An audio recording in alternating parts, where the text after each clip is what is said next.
In this video tutorial, you'll learn how to stop storing IP addresses in WordPress comments.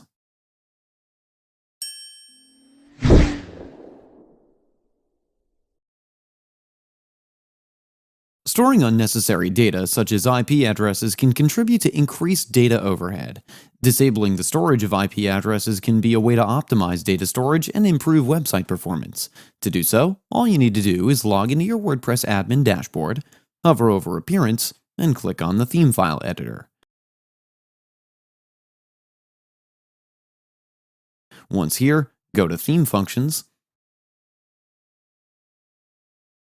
and simply scroll down to this code snippet. We'll simply enter a small piece of code to achieve this functionality. I'll mention the code in the description below and you can get it from there. Once you're done, just click on Update File. And you can see that the file has been edited successfully. And this is how easy it is to stop storing IP addresses in WordPress comments.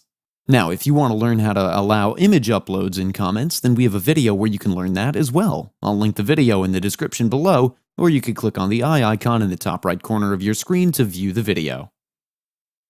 That's it for today's video. If you have any questions or comments, please leave them in the comments section below. And if you like this video, please click on the like button. If you're new to our channel, hit the subscribe button and tap the bell icon so that you don't miss any of our future videos. Thanks for watching. We'll see you with the next one.